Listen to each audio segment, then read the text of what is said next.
This video is audio content only. It does not contain any video footage or images. If you are expecting visual content, please be aware.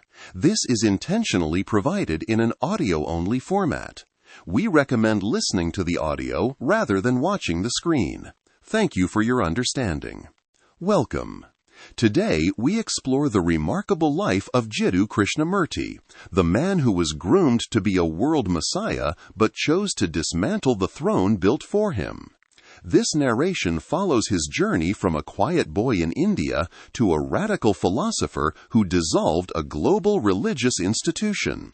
We will delve into the personal losses and mystical experiences that led him to declare, "Truth is a pathless land."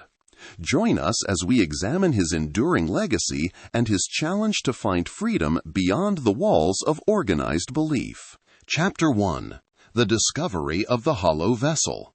The story of Jiddu Krishnamurti begins not with a grand proclamation or a celestial sign, but in the sweltering, dusty atmosphere of a small hill town called Madanapalli in southern India. It was May 1895, and in a modest home belonging to a family of Telugu-speaking Brahmins, a child was born at midnight. Because he was the eighth child and a boy, his parents followed strict Hindu tradition and named him after the deity Sri Krishna, who had also been an eighth child. This was a household defined by a rigorous, almost fierce adherence to orthodox purity. The family were such strict vegetarians that they shunned even eggs, and they would discard any food over which the shadow of an Englishman had crossed. Yet beneath this traditional exterior, there were currents of the unusual. Krishnamurti's mother, Sanjivama, was said to be psychic, claiming to see and converse with her daughter who had passed away years prior. Krishnamurti himself, a sickly and sensitive child, frequently bedridden with bouts of malaria, inherited this thin veil between worlds, later recalling that he too saw his deceased sister and mother in the years following their deaths. Despite this spiritual backdrop, the young Krishnamurti was far from what anyone would call a prodigy. In school, he was the boy who stared out the window for hours, lost in the movement of leaves or the shifting of clouds. His teachers found him vacant and dreamy, often labeling him as intellectually disabled. He was beaten regularly at school for his inability to learn, and beaten at home by his father, Jiddu Narayanaya, for his perceived dullness. Ernest Wood, an assistant to the theosophical leadership who tutored the boy early on, was even more blunt, describing Krishnamurti as particularly dim-witted. He seemed to possess a strange lack of distance between himself and the natural world, a bond with trees and mountains that felt more real to him than the rote memorization of a classroom. When his mother died when he was only 10, the boy was left even more untethered, a wandering, vague soul in a body weakened by chronic illness. Decades later, when asked what would have happened to him if he had never been plucked from that life, Krishnamurti replied with haunting simplicity, "I would have died." The trajectory of this ordinary, struggling life shifted forever in 1909. Krishnamurti's father, a longtime member of the Theosophical Society, had retired from his job as a rent collector and moved his surviving sons to the Society's sprawling 260-acre headquarters in Ojai, near Madras. He had been hired as a clerk, and the family lived in a small, cramped cottage just outside the main compound. It was here, on a private beach along the Ojai River, that the boy was discovered. Charles Webster Leadbeater, a prominent figure in the Theosophical Society and a man who claimed to possess profound clairvoyant powers, was walking along the shore with his assistants when he noticed a group of boys playing in the surf. Among them was a thin, scrawny, and notably unkempt Krishnamurti. Leadbeater was stunned. He claimed that the boy possessed the most wonderful aura he had ever seen, one entirely devoid of a single particle of selfishness. This was a shocking assertion to those who knew the boy. His own tutors remained convinced of his intellectual vacancy. Leadbeater, however, was unshaken. He was convinced he had found the vehicle for the Lord Maitreya, an advanced spiritual entity known in theosophical doctrine as the World Teacher. According to their prophecy, this great being periodically appeared on Earth to guide human evolution, having previously occupied the bodies of figures like Sri Krishna and Jesus. The plan was not for Krishnamurti to become the world teacher through his own merit, but to be prepared as a hollowed-out vessel through which this entity would eventually speak to a waiting world. This was not the first time the Theosophists had attempted to find such a vehicle. They had previously selected a young American boy named Hubert Van Hook for the role. Hubert was the son of Dr. Weller Van Hook, a prominent Chicago surgeon and the general secretary of the Theosophical Society in the United States. The boy had been groomed for years, but the moment Leadbeater saw Krishnamurti on the beach, the American boy was unceremoniously dropped from favor. The ruthless machinery of a global religious movement began to turn around the 14-year-old Indian boy. Krishnamurti and his younger brother Nitya were removed from their regular school and placed under the direct tutelage of Leadbeater and a small circle of associates. The transformation was grueling. The boy, who had been beaten for his lack of focus, was now subjected to a rigorous daily regimen of exercise, sports, and yoga. He was tutored in school subjects, religion, and the complex social etiquette of British society. He was put on a strict diet and introduced to the opulent lifestyle of the European elite. Perhaps most strange was the occult training.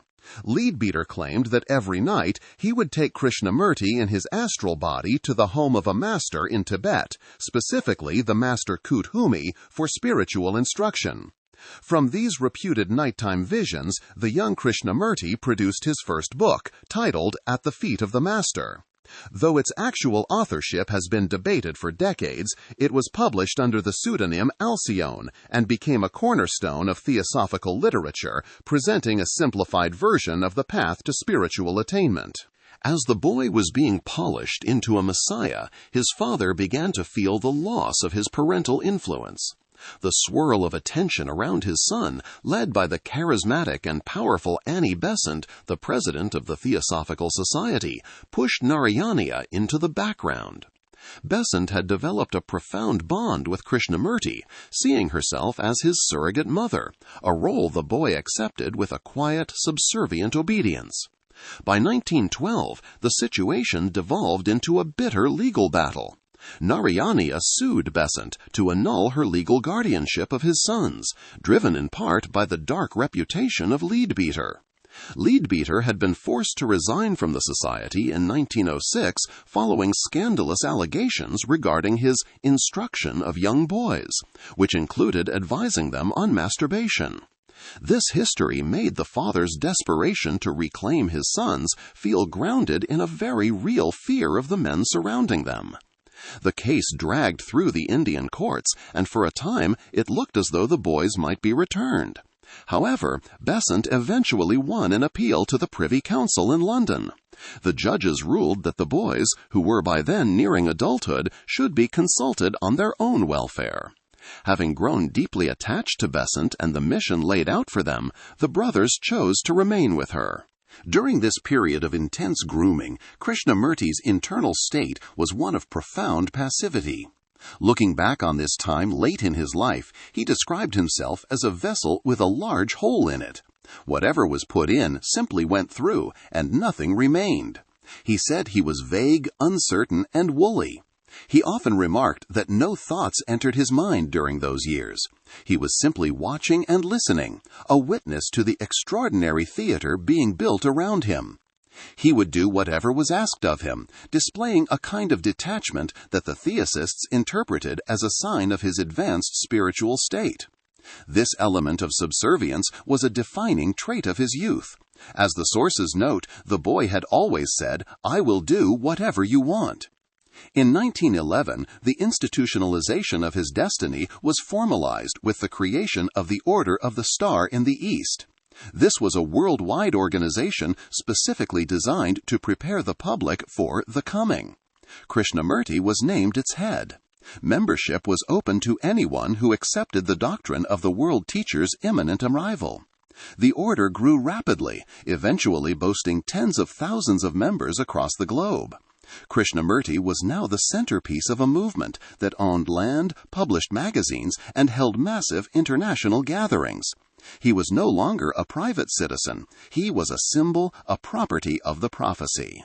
In April 1911, Krishnamurti and Nitya were taken to England, marking the beginning of a decade-long immersion in Western culture. The transition from the dusty streets of Madanapalli to the drawing rooms of the English aristocracy was absolute.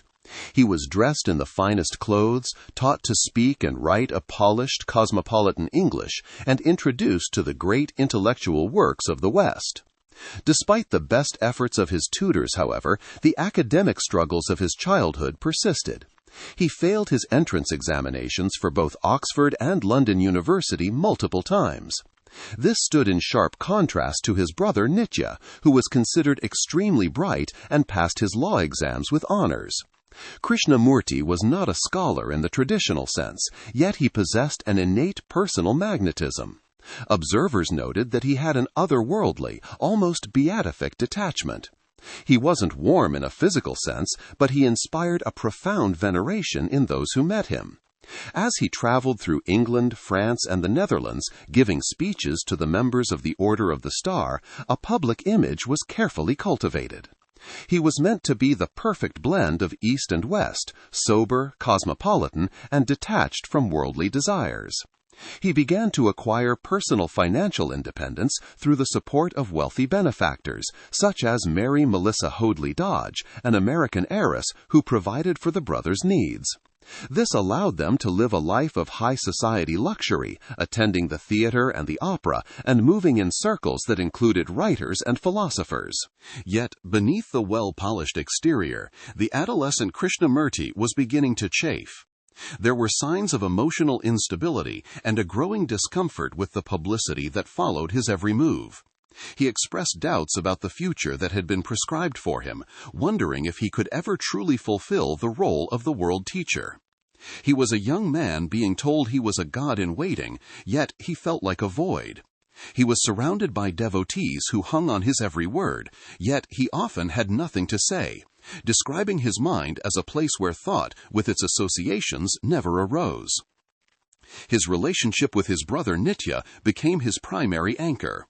Separated from their family and home, and thrust into a role that isolated them from their peers, the two brothers became intensely dependent on one another.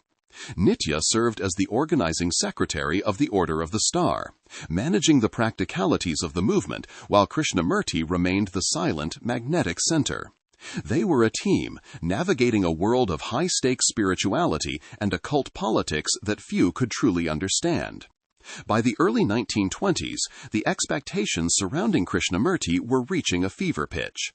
The Theosophical leadership continued to announce his spiritual advancements, claiming he had passed various initiations on the inner planes. There were even rumors that he would one day walk on water in Sydney Harbor to prove his divinity. Krishnamurti, however, was increasingly alienated by the internal politics and the extraordinary pronouncements of spiritual rank being made by various factions within the society. He found the adulation bad for the soul, stating simply that too much of everything is bad. The year 1922 brought a change of scenery that would eventually provide the setting for his first major internal shift.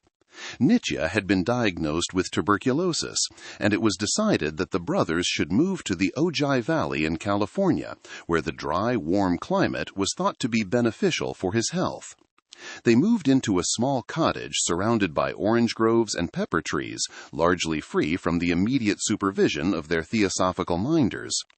They found a valley agreeable, a place of serenity that resonated with Krishnamurti's lifelong bond with nature. It was in this quiet valley that the carefully constructed identity of the vehicle began to crack.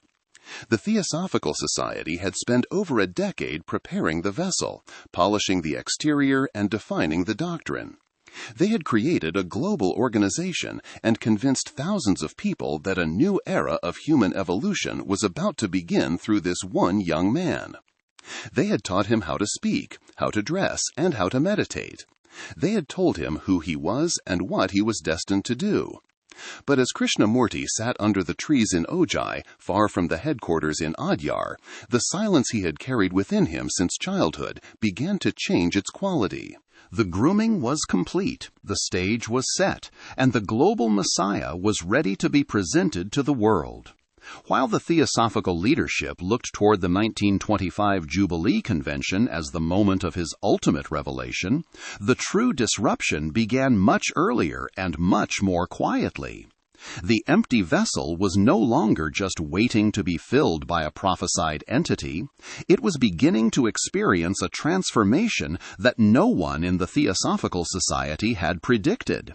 The question was no longer whether the world teacher would arrive, but what would happen to the movement if the vehicle decided to drive itself. Chapter 2: The Fire of Ojai and the Death of Faith.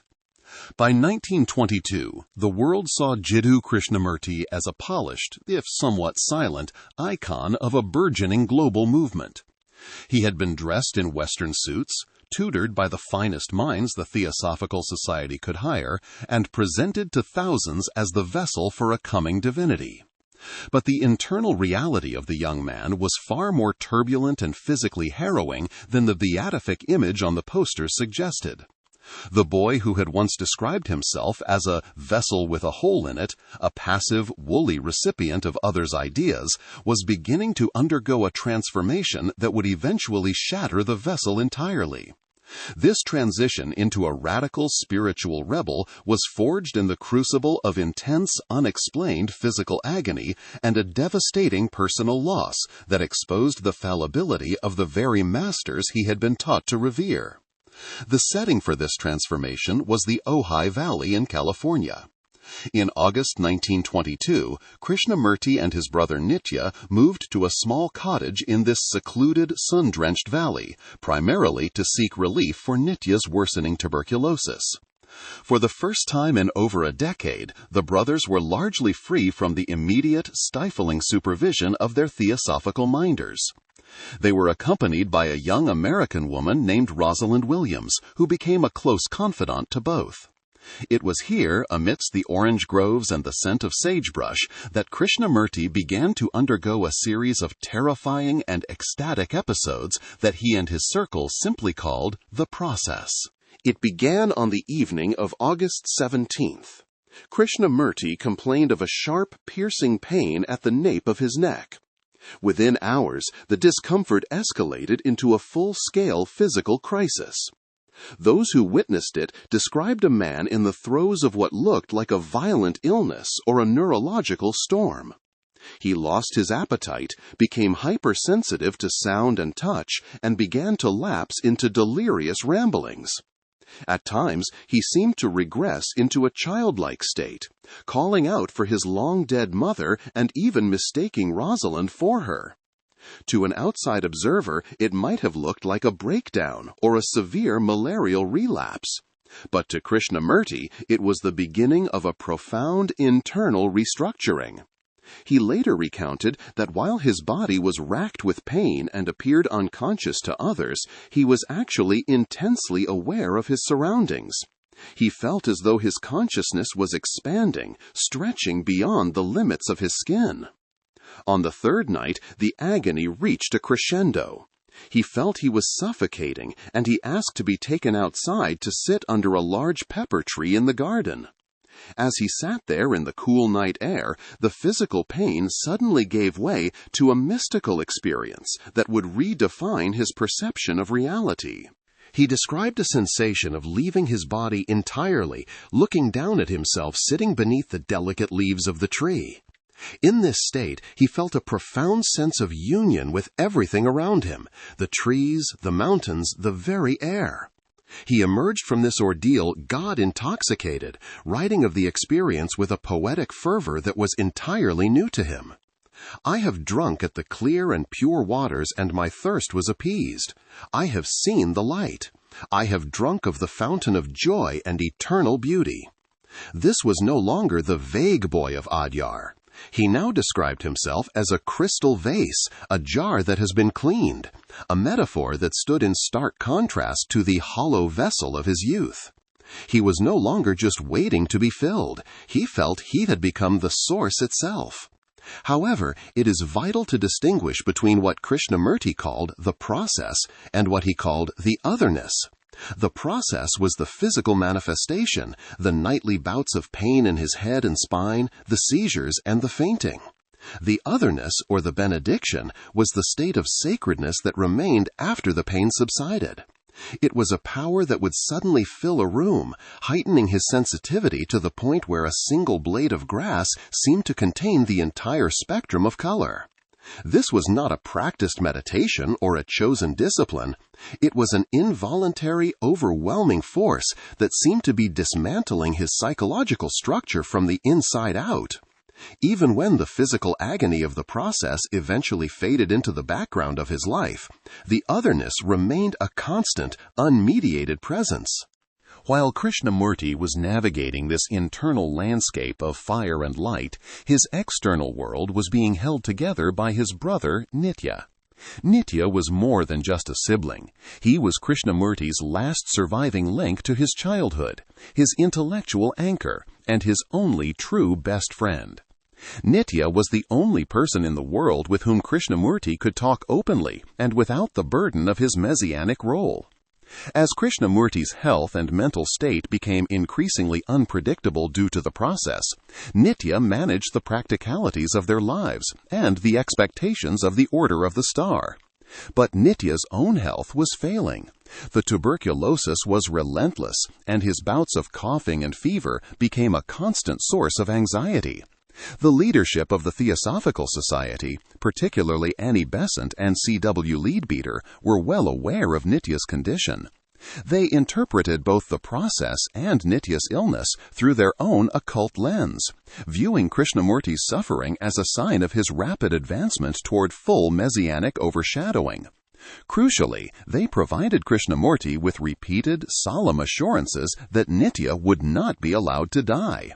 Leadbeater claimed that the master Kuthumi, K.H., had specifically assured him that Nitya would be safe, as his presence was essential for Krishnamurti's mission. Krishnamurti, who still held a deep, if increasingly strained, faith in these hidden spiritual hierarchies, believed them. He had to. Nitya was the only person who didn't see him as a god, but as a brother. The breaking point arrived in late 1925. The Theosophical Society was preparing for its massive Jubilee Convention in Ojai, celebrating 50 years of its existence. There was a feverish expectation that the coming would finally manifest in a spectacular way during the event. Krishnamurti was urged to travel to India for the convention. He was extremely reluctant to leave Nitya, whose health was in a critical state in Ojai. However, the assurances from the masters were reiterated. Nitya was under divine protection. His work was not yet finished. Trusting in these occult promises, Krishnamurti boarded a ship for India in November. The voyage was a slow, agonizing journey across the ocean. While the ship was in the Suez Canal, a telegram was delivered to Krishnamurti. It contained the news he had been told was impossible. Nitya was dead. He had passed away in Ojai at the age of 27 from complications of influenza and tuberculosis. The news broke Krishnamurti completely. Eyewitnesses on the ship described a man consumed by a grief so total that it seemed to threaten his sanity. He sobbed for days, his faith in the masters, the hierarchy, and the entire theosophical worldview shattered in a single moment. If these great spiritual entities were real and all-powerful, why had they lied? If the master Kuthumi could not protect the one person most essential to the world teacher, then the entire occult structure was a lie. The betrayal was not just personal, it was cosmic. The death of Nitya stripped away the last remnants of Krishnamurti's subservience. The vessel with a hole in it finally found its own voice, and that voice was one of profound, quiet rebellion. For 12 days following the news, Krishnamurti remained in a state of deep internal silence. When he finally emerged as the ship neared India, those around him noticed a startling change. The grief had not disappeared, but it had been transformed into something radiant and free of sentiment. He appeared immensely quiet, possessed of a new, unwavering strength. He later wrote that a new vision was being born within him. He realized that the masters and the elaborate occult hierarchies were merely crutches, images created by the mind to provide a false sense of security. The death of his brother had forced him to stand entirely alone, and in that loneliness he found a freedom that no initiation could provide. When he arrived at the Ojai convention, the atmosphere was thick with the usual theosophical pomp and expectation of miracles. But Krishnamurti was no longer the same man who had left India years before. During his speeches, he began to use a new vocabulary, one that was progressively free of theosophical jargon. He stopped talking about initiations and masters and started talking about the beloved, a term he used to describe a state of consciousness rather than an external deity. He began to challenge his listeners to look within themselves rather than to any external authority. The internal theosophical politics further alienated him. He watched as prominent members of the society tried to position themselves favorably in relation to the coming.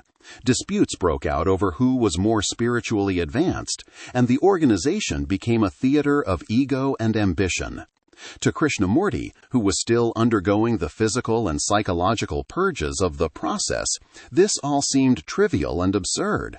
He saw that the very organization built to prepare the world for truth was actually becoming a barrier to it. He realized that the human mind is conditioned by centuries of tradition, religion, and social pressure, and that this conditioning is the root of all conflict and sorrow. The years between 1925 and 1929 were a period of slow yet constant clarification. He traveled the world, speaking to large audiences, but his message was becoming increasingly radical. He was no longer playing the part of the vehicle waiting to be overshadowed. He was speaking from his own direct experience of the otherness and his own realization of the futility of organized belief. He began to tell his audiences that they didn't need a guru, that they didn't need a religion, and that the moment they followed someone, they ceased to follow the truth. This was a direct threat to the power structure of the Theosophical Society. Annie Besant, who remained devoted to Krishnamurti, tried to reconcile his new teachings with the Society's doctrines, but the gap was becoming unbridgeable. Krishnamurti's rebellion was not a loud, angry protest, but a steady withdrawal of his consent to be used as a symbol. He saw that the adulation of the thousands who gathered to see him was a form of bondage for them as much as it was for him. They were looking for a savior to do the work of transformation for them, to give them a miracle that would transport them to a realm of eternal freedom. Krishnamurti realized that such a transport was impossible. The agony of the process had shown him that transformation was a violent, individual, and unmediated event. The death of Nitya had shown him that even the highest spiritual authorities could be wrong, and that reliance on them was a form of psychological weakness. These two experiences combined to create a philosophy of radical self-reliance. He was returning the internal titles and the spiritual rank that had been thrust upon him.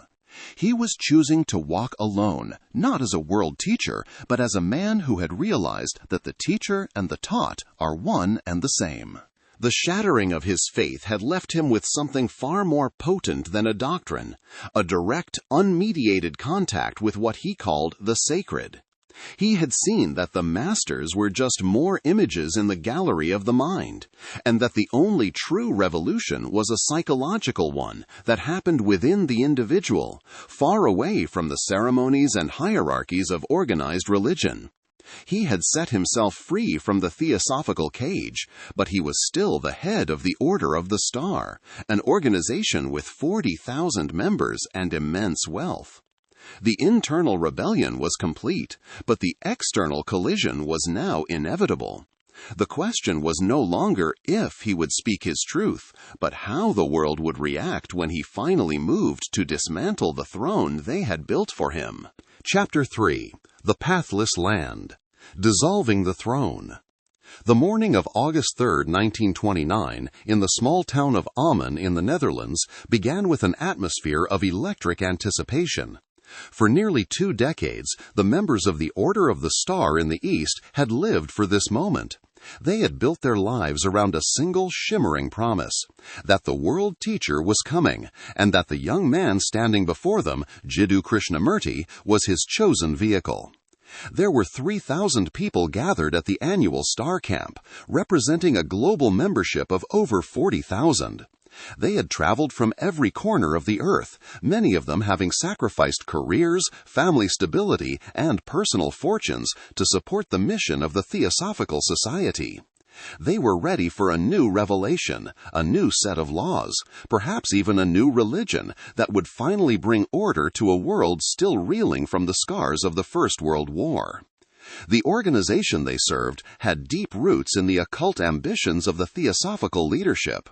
Originally founded by George Arundel as the Order of the Rising Sun, it had been rebranded and expanded into a global machinery designed to herald a new Messiah. Krishnamurti stood on the dais, a figure of striking poise and quiet intensity. Beside him sat Annie Besant and Charles Webster Leadbeater. They were the protectors of the order, the architects of the prophecy, who had spent 20 years polishing the vessel. There was a profound, almost tragic irony in their presence. They sat as the highest authorities of the institution, flanking the man who was about to systematically strip them of their power. The crowd grew silent as Krishnamurti began to speak, but he did not offer a blessing or a new commandment. He began with a story, a deceptively simple anecdote that would become one of the most famous parables in spiritual history. He told of the devil and a friend walking down a street. They saw a man ahead of them stoop down, pick something up from the ground, look at it, and put it in his pocket. The friend asked the devil what the man had found. The devil replied that the man had picked up a piece of truth. The friend, concerned, said that must be bad business for the devil. But the devil only smiled and replied that it was not bad at all, because he was going to let the man organize it. With that story, Krishnamurti signaled the end of his role as the centerpiece of an institution. Building on the internal shift that followed his brother Nitya's death and the physical process he had endured in Ojai, he was now ready to manifest that change externally. He then delivered the sentence that would define the rest of his life. I maintain that truth is a pathless land, and you cannot approach it by any path whatsoever, by any religion, by any sect. He declared that truth, being limitless and unconditioned, could not be organized. To form an organization to lead people to truth, he argued, was to coerce them, to give them a crutch that would ultimately cripple them. He stated that a belief is a purely individual matter, and that the moment it is organized, it becomes dead, crystallized, a creed or a religion to be imposed on others. The shock in the audience was palpable. For 18 years, these people had been told that the path to salvation lay in their devotion to the order and the coming teacher.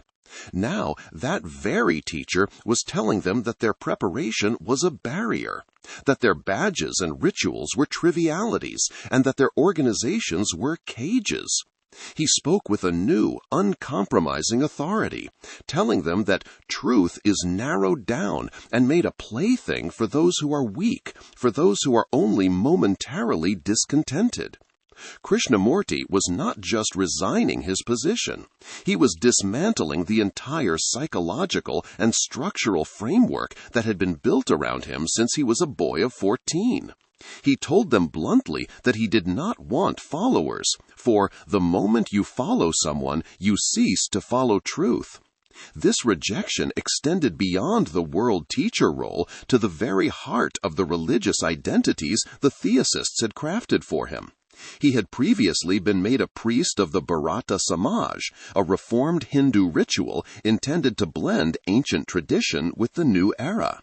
By rejecting this specific religious role alongside his messianic title, Krishnamurti illustrated a total break from ritualism of any kind.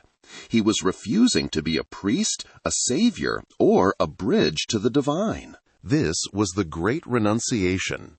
It was an act of staggering integrity that remains almost unparalleled in the history of religious movements.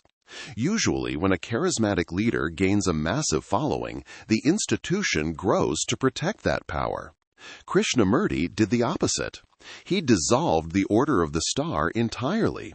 He resigned from the Theosophical Society and every trust and organization affiliated with his name. He didn't just walk away from a title, he walked away from immense material wealth. He returned all the properties and monies that had been donated to the order.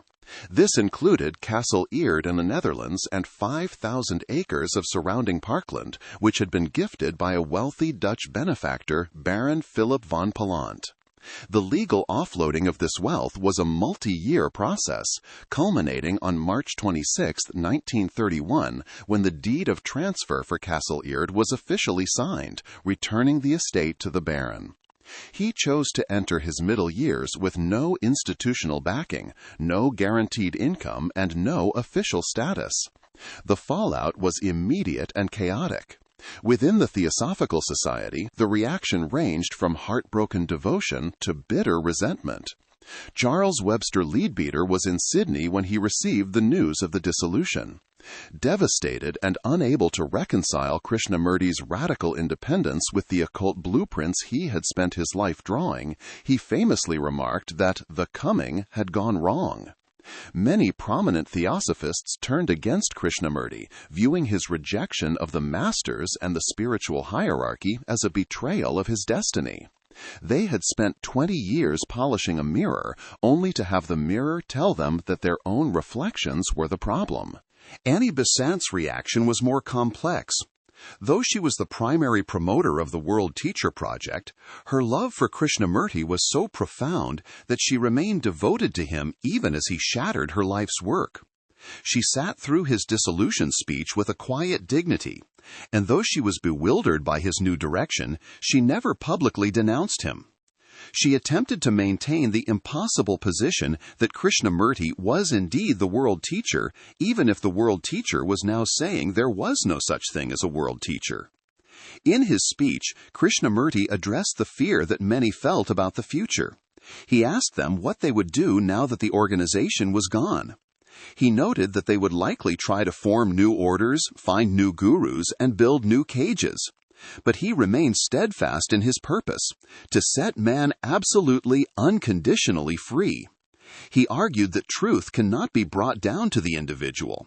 Rather, the individual must make the effort to ascend to it. You cannot bring the mountaintop to the valley, he said. If you would attain the mountaintop, you must pass through the valley and climb the dangerous precipices yourself. The years immediately following the dissolution were a period of profound transition. Krishnamurti began to travel and speak as an individual, stripped of the titles and the protectors who had once managed his every move. He was no longer the hesitant, halting speaker of his youth. He had developed a style that was uniquely his own, conversational yet rigorous, simple yet profoundly challenging.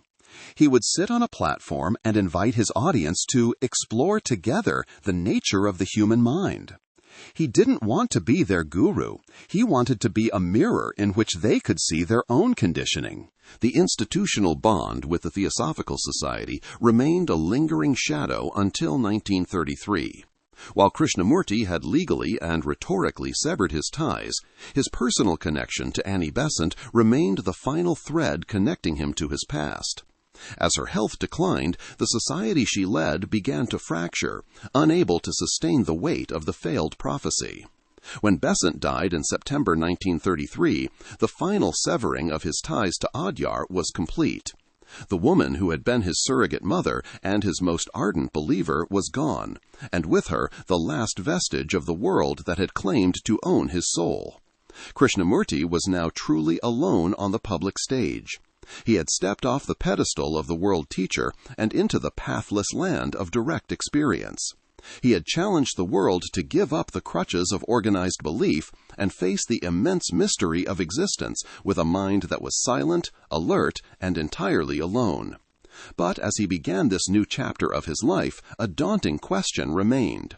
Could a man who had spent his entire life being groomed as an authority ever truly convince the world to stop looking for one? Chapter 4. The Observer is the Observed. Imagine sitting on a woven carpet in a sunlit room in Madras, India, in the early 1970s. You are part of a small, informal group surrounding a man who has spent the last 40 years telling the world that he has nothing to give them. He isn't wearing the saffron robes of a monk or the elaborate silks of a high priest. He is dressed in simple, well-tailored clothes, looking more like a retired schoolmaster than a mystic. He asks the group to look at the corner of the carpet where they are seated. He asks if they see only that corner or if they can see the whole carpet. This wasn't a lesson in interior design. It was an invitation to a radical shift in consciousness. For Jiddu Krishnamurti, the small picture, our petty personal worries, our narrow religious identities, our nationalistic pride, was a partial view that led to perpetual conflict. To see the whole carpet was to enter the realm of the sacred. Krishnamurti moved beyond the role of a mere rebel. He began to conduct what he often called a psychological autopsy of the human mind. He was no longer interested in the act of rejection. He was interested in the psychological mechanics that made rejection necessary.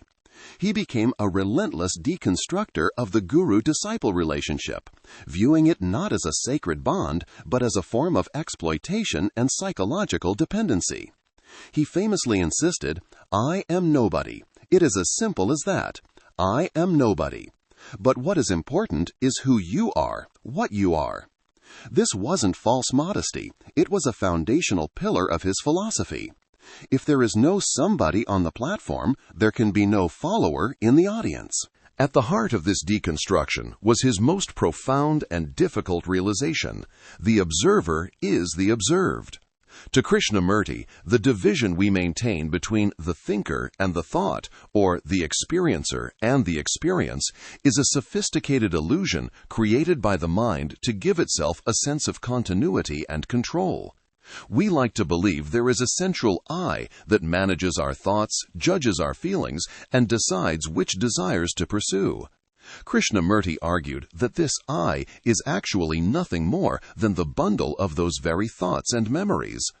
By creating a fake division between the observer and the thing being observed, the mind creates a space for conflict. We try to control our anger or suppress our greed, as if the I is separate from the anger or the greed. In reality, you are the anger, you are the greed. When this division is seen as false, the energy wasted in the internal struggle is released, allowing for a radical transformation that no guru can provide. This perspective transformed his approach to the mind into something almost scientific. He did not view thought as a spiritual gift or a divine spark, but as a material process anchored in the physical brain.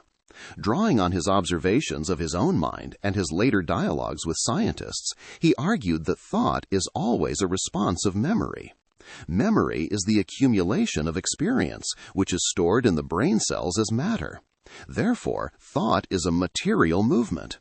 Because memory is always based on the past, it is inherently limited and old. When we try to solve the problems of the present using the tools of the past, our conditioned thoughts, we inevitably fail. This materialist view of the mind explained why he rejected all religious systems. A system is just another pattern of thought, another material cage that prevents the brain from experiencing something truly new. If thought is a material, limited process, then how does one find truth? Krishnamurti's answer was choiceless awareness. He was careful to distinguish this from concentration. Concentration, he argued, is a narrowing of the mind, a process of exclusion where one focuses on a single point and pushes everything else away. It is an act of will, and where there is will, there is a wanter or an observer trying to achieve a result. Choiceless awareness, by contrast, is a state of passive observation without justification or condemnation. It is the ability to watch the movement of one's own mind, its prejudices, its fears, its sudden flashes of vanity, as if one were watching a sunset or a bird in flight. In this state of total non-judgmental observation, the observer disappears, and only the awareness remains. It is only in this silence, free from the noise of the me, that the sacred can manifest. Crucially, Krishnamurti insisted that this awareness could not be cultivated in isolation.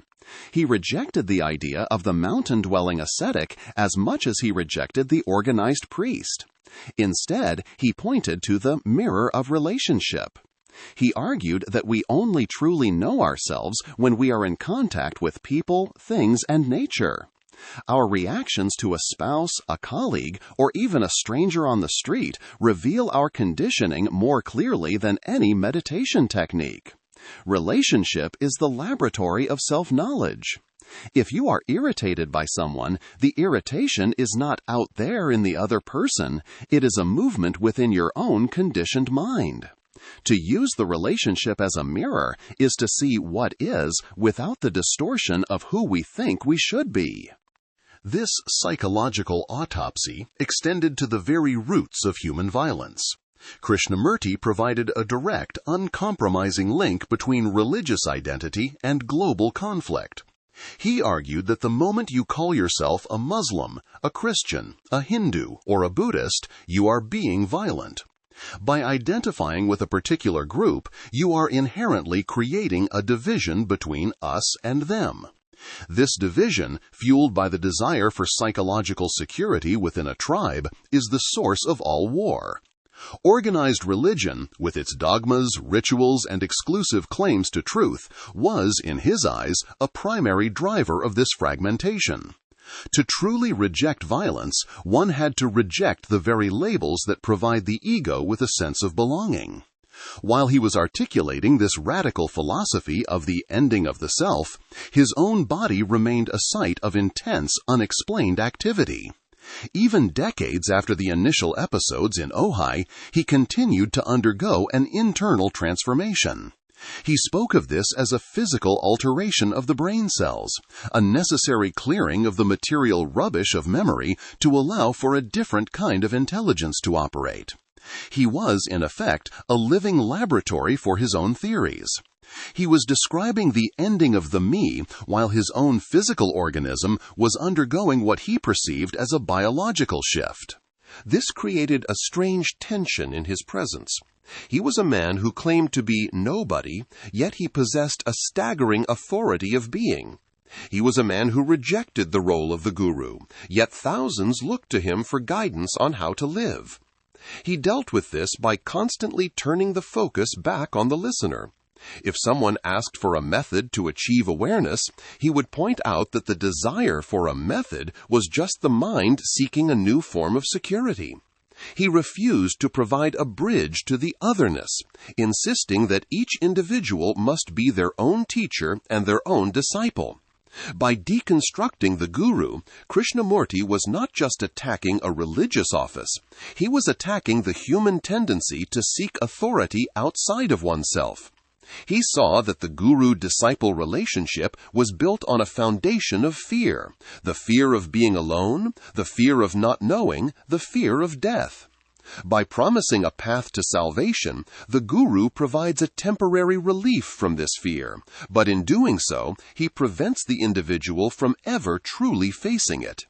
To Krishnamurti, the only true revolution was the total abandonment of all psychological authority. This left the individual in a state of absolute loneliness, which he did not see as a negative state, but as the only state in which the mind is truly free to discover what is true. As he moved through the middle decades of the 20th century, his message remained remarkably consistent, even as the world around him became increasingly fractured by ideological and technological shifts. He was no longer defined by the expectations of his youth, nor was he the figurehead of a prophecy. He had become a mirror, reflecting the chaos of the human condition back to those who dared to look. But as his influence grew and his talks were recorded and transcribed into a vast body of teachings, a new problem began to emerge. Could a philosophy that demanded the total rejection of all systems survive the inevitable human urge to turn it into a system of its own? Chapter 5. The Final Silence and the Pathless Legacy. To understand the final years of Jiddu Krishnamurti is to look directly into the heart of a profound contradiction. By the mid-1980s, the man who had spent his life insisting that he was not a guru, that he had no authority, and that followers were a hindrance to truth, was being treated with a level of global reverence usually reserved for saints or heads of state. In 1984, he stood before the United Nations in New York to receive the UN Peace Medal, a moment that saw the radical iconoclast recognized by the ultimate symbol of global institutional order. He was 90 years old, his physical frame delicate, and his hair a shock of white. Yet he remained a magnetic force, drawing thousands to his talks in Ojai, Sanand, and Madras. This image of the solitary nobody being feted by the world's most powerful organizations is the central paradox of his legacy. This paradox was not merely a product of his old age. It had shadowed him for decades, often manifesting in the tension between his message of inner peace and the turbulent world of geopolitics. During World War II, while he lived quietly in Ojai, Krishnamurti was placed under FBI surveillance. His uncompromising anti-war stance and his refusal to align with any nationalistic cause made him a person of interest to a government mobilized for total conflict. It is a striking detail of his history, a man preaching the dissolution of the ego being viewed as a potential threat to national security. Yet even as intelligence agencies watched him, the world's leaders sought him out. He maintained long-standing relationships with Indian Prime Ministers Jawaharlal Nehru and Indira Gandhi. His biographer, Pupul Jayakar, suggested that Krishnamurti's private meetings with Indira Gandhi may have played a significant role in her eventual decision to lift the emergency measures that had suspended civil liberties in India during the 1970s. He was a man who claimed to have no influence, yet he moved in the highest corridors of power, acting as a quiet, unsettling conscience to those who governed millions. The reality of Krishnamurti's later life was a far cry from the simple, unencumbered life of a wandering philosopher. As he aged, the machinery required to manage his influence grew increasingly complex. New entities had emerged to protect and disseminate his work. These were the Krishnamurti Foundations, established in India, the United Kingdom, and the United States. Their mission was to preserve the teachings without interpretation or distortion. Krishnamurti himself was deeply involved in the creation of these organizations, yet he remained wary of them. He often warned that the moment his words were turned into a system or a new religion, they would become dead. This created a persistent tension, the need for an institution to protect a message that was fundamentally anti-institutional. This tension became most visible in a protracted and painful legal battle that erupted in the late 1960s. For decades, the business and organizational aspects of Krishnamurti's work had been managed by Desikacharya Rajagopal through an entity called Krishnamurti Writings Inc., KWINC. Rajagopal had been a close associate since the early days, and for a long time Krishnamurti had left the mundane details of publishing and finance entirely in his hands. However, as Krishnamurti's vision for his legacy evolved, he felt that KWIN had become too restrictive and that Rajagopal was exercising too much control over the teachings.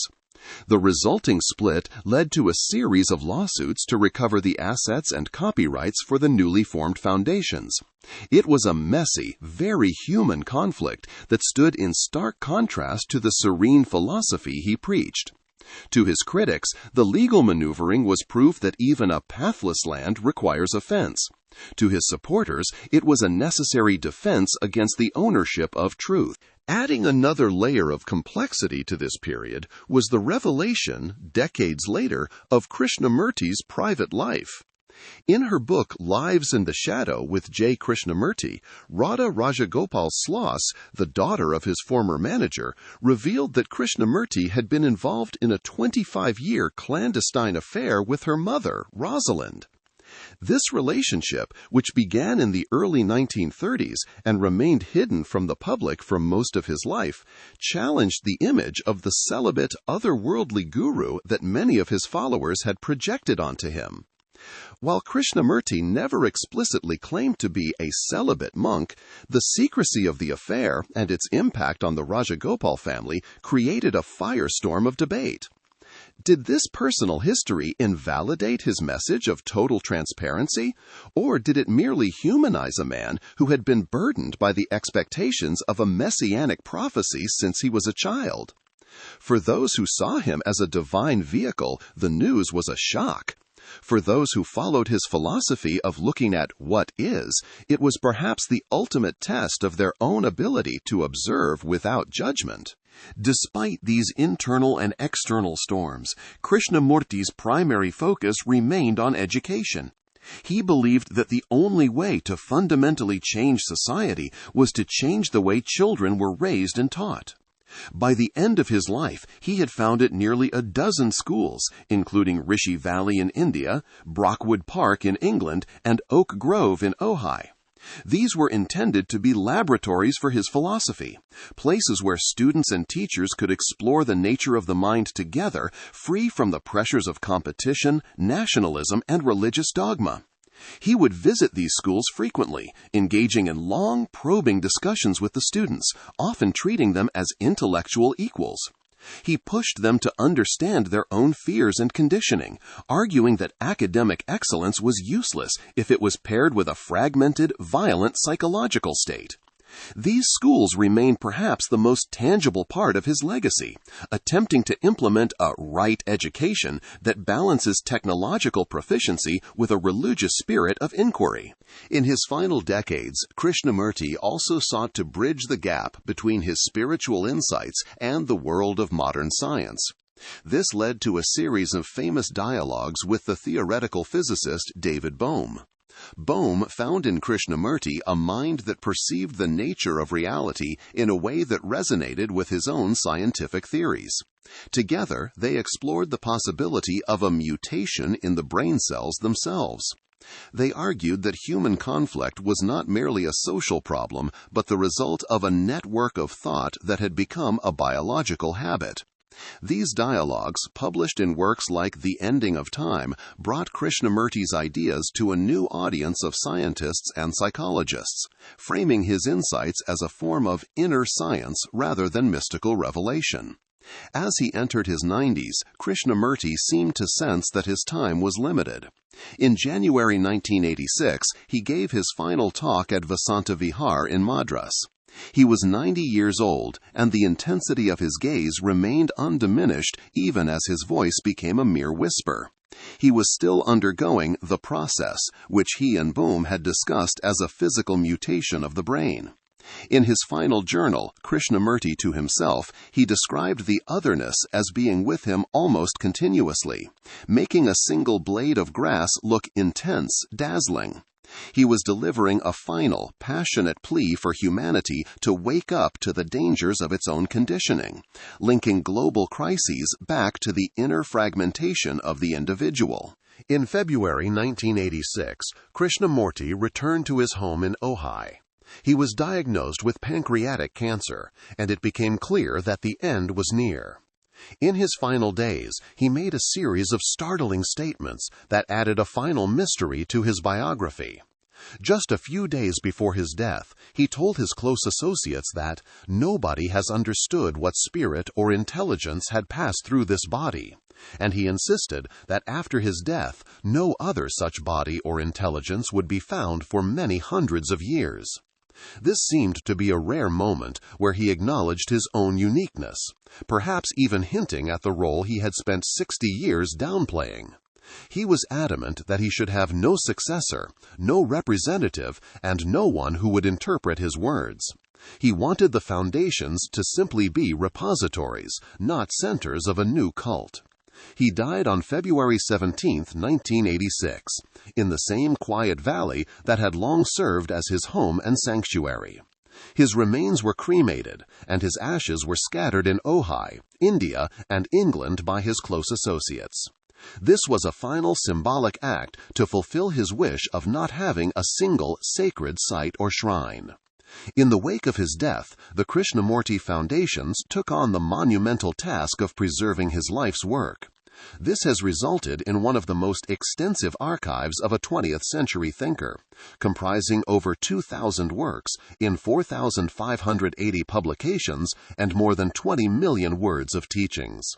In the digital age, his message has found a new life, reaching millions of people through online platforms who identify as spiritual but not religious. The legacy of Jiddu Krishnamurti remains as challenging today as it was during his lifetime. He left behind a body of work that is rigorously anti-dogmatic, yet he is often quoted with the same reverence as religious scripture. He founded schools to promote freedom, yet those schools must still navigate the practicalities of a world defined by grades and degrees. He insisted on the cessation of the me, yet his own personality remains the focal point of a global movement. This is the paradox he lived and died with. A man who tried to set humanity free from all cages, only to find that humanity's first instinct is often to turn the keys of the cage into a sacred relic.